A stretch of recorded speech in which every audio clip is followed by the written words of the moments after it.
BRICS में boss, आज की सबसे बड़ी खबर यही है कि प्रधानमंत्री नरेंद्र मोदी के रूस दौरे का आज दूसरा दिन है और आज दुनिया की निगाह इस बात पर टिकी होगी कि जब प्रधानमंत्री नरेंद्र मोदी और चीन के राष्ट्रपति शी जिनपिंग की मुलाकात होती है तो किस तरीके की तस्वीर सामने आती है। प्रधानमंत्री नरेंद्र मोदी और जिनपिंग के बीच 5 साल बाद ये मुलाकात हो रही है।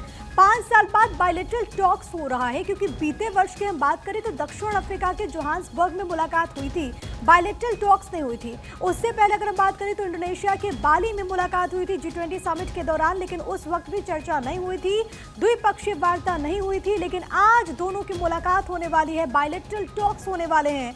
विदेश सचिव विक्रम मिस्री की तरफ से बीते रोज ये जानकारी सामने आई थी, क्योंकि इससे पहले सिर्फ कयास लगाए जा रहे थे कि जब 16वें ब्रिक्स समिट में हिस्सा लेने के लिए प्रधानमंत्री वहां पर पहुंच रहे हैं तो क्या अलग अलग राष्ट्रों के साथ जो बायलैटरल टॉक्स होने वाले हैं उसमें क्या चीन भी शामिल होगा। हालांकि इन तमाम कयासों पर पूर्ण विराम लगा दिया गया है और विदेश सचिव विक्रम मिस्री की तरफ से जानकारी दी गई कि आज के दिन प्रधानमंत्री नरेंद्र मोदी और चीनी राष्ट्रपति शी जिनपिंग की मुलाकात होगी। पूरी दुनिया की निगाह इस बात पर टिकी हुई है कि आखिरकार जब बायलैटरल टॉक्स हो रहे हैं तो किस तरीके की तस्वीर सामने आती है। हालांकि एक बड़ी सफलता इस लिहाज से हमें जरूर मिली है क्योंकि LAC पर दो जो टकराव के हिस्से थे, चाहे वो दिप्सांग हो या फिर डेमचोक, वहां पर दोनों सेनाएं पीछे हटी हैं, वहां पर डिसएंगेजमेंट का फैसला हुआ है और उसके बाद ये मुलाकात हो रही है। अब देखिए, दिलचस्प ये भी है कि इससे पहले जब 5 साल पहले मुलाकात हुई थी तो उस वक्त भी गलवान घाटी में जो स्थितियां बनी हुई थी उसको लेकर के फैसला हुआ था, उसके बाद मुलाकात हुई थी। अब आपको मालूम है कि 2020 के बाद से वहां पर किस तरीके से तनाव की स्थिति बनी हुई थी। आपके टीवी स्क्रीन पर इस वक्त हम आपको ग्राफिक्स के जरिए बता रहे हैं कि आखिरकार दोनों राष्ट्र अध्यक्षों की अब तक कितनी बार मुलाकातें हो चुकी हैं। 9 यात्राएं, 18 मुलाकातें। इसमें सबसे पहले 15 जुलाई 2014, ये वो साल था जब नरेंद्र मोदी पहली बार केंद्र में प्रधानमंत्री बने थे, उनकी सरकार बनी थी। और अब जो सिलसिलेवार तरीके से हम आपको जानकारी दे रहे हैं कि कब कब मुलाकात हुई है दोनों राष्ट्राध्यक्षों के बीच में। मेरे साथ मेरी सहयोगी पूजा यादव इस वक्त कनेक्टेड। और पूजा, आज का दिन इस लिहाज से बहुत ज्यादा महत्वपूर्ण है कि प्रधानमंत्री नरेंद्र मोदी और चीनी राष्ट्रपति शी जिनपिंग की मुलाकात होगी। पूरी दुनिया इस बात को लेकर के देखेगी कि आखिरकार इस मुलाकात के दौरान किस तरीके की तस्वीर सामने आती है। देखिए, बिल्कुल आपने बिल्कुल सही कहा कि पूरी दुनिया की निगाह इस वक्त टिकी हुई है और बड़ी बात यह है कि कल की हमने तस्वीरें देखी जब पुतिन की मौजूदगी थी, शी जिनपिंग की मौजूदगी थी और भारत के प्रधानमंत्री की। और दूसरी बड़ी बात है कि तीनों ही नेताओं की मौजूदगी में जो एक सिनेरियो था वो बहुत ही पॉजिटिव था, जिससे ये उम्मीद की जा रही थी कि 2019 में, क्योंकि जो लास्ट मुलाकात हुई थी हमने देखा कि 2020 में जो गलवान में हुआ उसके बाद लगातार दूरियां बढ़ रही थी और भारत ने लगातार ये तय किया था कि जब तक ये विषय नहीं सुलझता। और बड़ी बात यह है कि इस मुलाकात से पहले देखिए जो हमारे राजनयिक है उनकी बातों का सिलसिला लगातार चल रहा था और आखिरकार एक सबसे अच्छी बात ये हुई कि दोनों ही देशों के बीच में समझौता हो चुका है और दोनों ही देश है जो अपनी अपनी सीमाएं तय की थी उसको लेकर समझौता हुआ। और जो एक विवाद का विषय बना हुआ था, क्योंकि चीन के सैनिक लगातार पीछे हटने को तैयार नहीं थे। बड़ी बात यह है कि यहाँ पर दोनों नेताओं की मुलाकात से पहले यहाँ पर जो ये एक प्रयास सफल हुआ, ये अपने आप में एक पॉजिटिव साइन है। दूसरी बड़ी बात यह कि अब जो दोनों नेताओं की मुलाकात हो रही है, देखिए चीन को भी बात समझ में आ चुकी है कि जिस तरह से भारत लगातार इकोनॉमी वाइज अगर देखा जाए तो बूस्ट वो लगातार ले रहा है, ग्रो कर रहा है। और हमने पिछले कुछ दिनों में देखे चीन को लेकर हमारा जो एक ऑब्जेक्शन था बहुत ही स्ट्रांग हमने अपना प्रूव किया। जैसे कई चीनी जो एप्लीकेशन थी हमने उस पर बैन लगाया, चीनी सामान को लेकर हमने देखा कि हमने एक्शन लिया। तो कुल मिलाकर चीन को भी ये समझ में आ चुका है कि जो भारत की भूमिका है वो कितनी इंपॉर्टेंट है। और दूसरा, वर्ल्ड वाइड अगर देखा जाए तो जो सब सिनेरियो है उसमें भारत को यूं आप किनारे नहीं कर सकते हैं और ये चीन एक समझदारी वाली पहल जरूर की है। बिल्कुल, और ये देखना बड़ा दिलचस्प होगा। अब देखिए, सबसे इम्पॉर्टेंट ये है कि चाहे वो भारत हो चाहे वो चीन हो, ये दोनों संस्थापक सदस्यों में से है, क्योंकि जब ब्रिक्स का फॉर्मेशन हुआ था तो वो खाली रिक था जिसमें रशिया, इंडिया और चाइना था। फिर बाद में ब्राज़ील और उसके बाद फिर साउथ अफ्रीका इसमें शामिल होते हैं। अभी कई सारे ऐसे देश हैं जो कि इसमें शामिल होना चाहते हैं, उनकी संख्या 40 से अधिक बताई जाती है। 38 देशों के राष्ट्राध्यक्ष क्योंकि इस वक्त रूस में मौजूद हैं। लेकिन पूजा, भारत कुछ मसलों को लेकर के काफी ज्यादा तटस्थ रहा है। अगर हम विदेश नीति की बात करें तो जब प्रधानमंत्री नरेंद्र मोदी ने बीते रोज रूस के राष्ट्रपति व्लादिमीर पुतिन से मुलाकात की थी तो उन्होंने एक बार फिर से अपनी बात को रखा और ये कहा कि युद्ध किसी भी समस्या का समाधान नहीं हो सकता। चीन के लिहाज से प्रधानमंत्री नरेंद्र मोदी, भारत हमेशा ये रुख अख्तियार करता रहा है कि विस्तारवादी नीति नहीं चलेगी। ऐसे में जब प्रधानमंत्री नरेंद्र मोदी चीनी राष्ट्रपति के सामने बैठेंगे तो जाहिर है कि इस विषय को लेकर के भी अपनी बात रखेंगे। और देखिए, ये हमारी, मैं जिस बात का जिक्र कर रही थी कि एलएसी को लेकर जो हमारा एक अभी जो हमने कदम आगे बढ़ा, जिस समझौते का मैं जिक्र कर रही थी, ये उसी दिशा में बढ़ता एक कदम है। और चीन के साथ में अगर इसको लेकर समझौता होता है, क्योंकि चीन की जो विस्तारवादी नीति है, वही सबसे बड़ी वजह थी कि भारत के साथ में उसके मधुर रिश्ते पिछले ठीक है जी। पूजा, आपकी आवाज नहीं आ रही। मैं लौट रही हूँ पूजा आपके पास। तस्वीरें अपने दर्शकों को लगातार दिखाते हुए, जहां पर एक तरफ रूस के राष्ट्रपति व्लादिमीर पुतिन से बीते रोज प्रधानमंत्री नरेंद्र मोदी की मुलाकात हुई।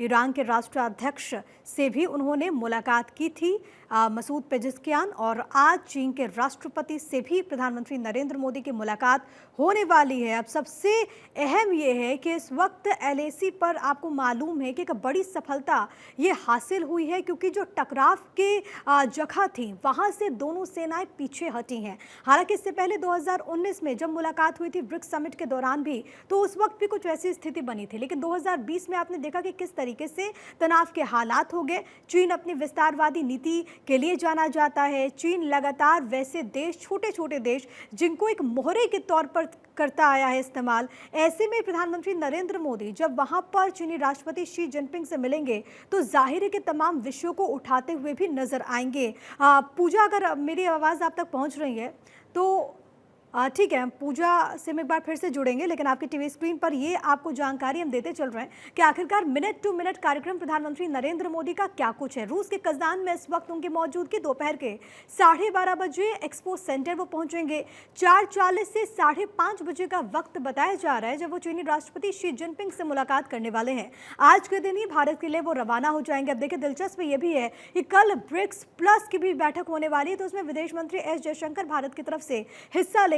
और ऐसे में जो पूरा प्रतिनिधि मंडल है वो इस वक्त मौजूद है कजान में, और लगातार जो मुलाकातों का दौर है अलग अलग देशों के साथ जारी है। मेरे साथ मेरी सहयोगी पूजा लगातार कनेक्टेड है। पूजा, सवाल ये भी है, क्योंकि जब हम एशियन कंट्रीज की बात करते हैं और रूस ने भी इस बात का जिक्र किया कि दुनिया की एक बहुत बड़ी ताकत के तौर पर एशिया इस वक्त उभरा है, ऐसे में चीन की भूमिका भी बेहद ज्यादा अहम हो सकती है।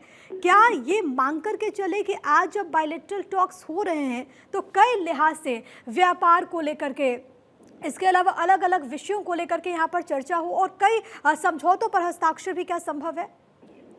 देखिए, बिल्कुल डेफिनेटली संभव है, क्योंकि अगर हम इकोनॉमिक वे में कह रहे हैं, बात कर रहे हैं, तो हमने पिछले कुछ दिनों में देखा कि जो चीन की अपनी इकोनॉमी थी उसमें एक गिरावट दर्ज हो रही थी।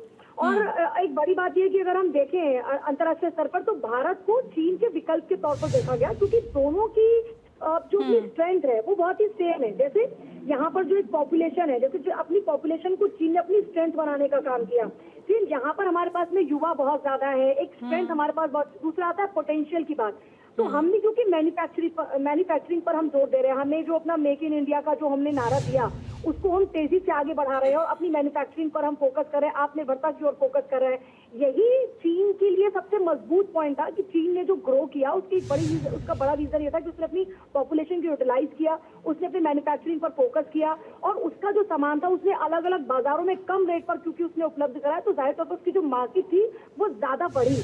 और अब जब भारत उसकी स्ट्रैटेजी पर काम कर रहा था तो यहाँ पर यही बात आई कि दोनों देशों में एक चीज कॉमन है, और इसीलिए इसको एक विकल्प के तौर पर देख रहे थे भारत को।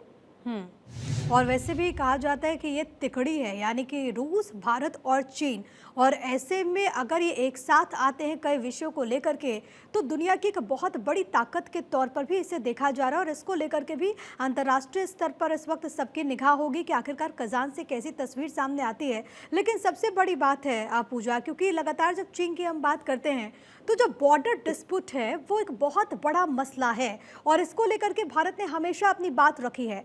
हाल में एक सफलता जरूर मिली, लेकिन हमें ये नहीं भूलना चाहिए कि पिछली मर्तबा जब 5 साल पहले भी बात हुई थी तब भी ऐसी सहमति बनी थी, लेकिन उसके बाद क्या हुआ वो पूरी दुनिया ने देखा।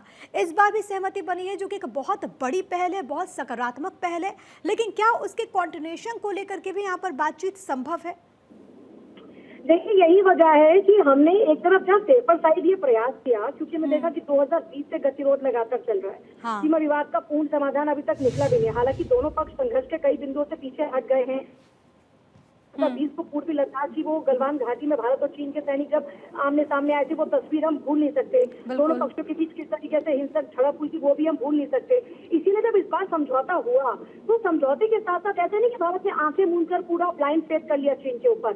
हमने समझौता किया, इसके साथ साथ हम जो अपनी अलर्टनेस है उसको लेकर भी लगातार प्रयास कर रहे हैं। मतलब ये कहिए कि जब भारत कहता है कि हम शांति के पक्षधर हैं और हमारी जो अपनी प्रेजेंस है, वो हमारा जो अपना तरीका है, जो हमारे रिश्ते हैं, उसका प्रभाव पूरी दुनिया पर पड़ता है। जब भारत इस बात को कहता है तो शायद चीन को भी बात समझ में आ चुकी है कि अगर आप लड़ोगे तो लड़ने से आपको कोई फायदा नहीं मिलेगा, लेकिन अगर आप ये कोशिश करते हो कि आप अपने दायरे में रहे, क्योंकि सबसे बड़ी प्रॉब्लम चीन के साथ में उसकी विस्तारवादी नीति है। और विस्तारवादी नीति सिर्फ भारत के लिए दिक्कत नहीं कर रही, बल्कि अलग अलग देशों के लिए दिक्कत कर रही है। चीन की जो कोशिशें सिर्फ भारत के साथ नहीं है, लेकिन क्योंकि भारत एक मजबूत राष्ट्र है, भारत ने कई मौकों पर चीन को ये बता दिया कि आपको अपनी विस्तारवादी नीति को कंट्रोल में करना होगा। भारत के साथ में और चीन भी इस बात को भली भांति समझता है कि वो भारत को नजरअंदाज नहीं कर सकता, उसे भारत के साथ की जरूरत है। बहुत धन्यवाद आपका तमाम बातचीत और जानकारी हम तक पहुंचाने के लिए।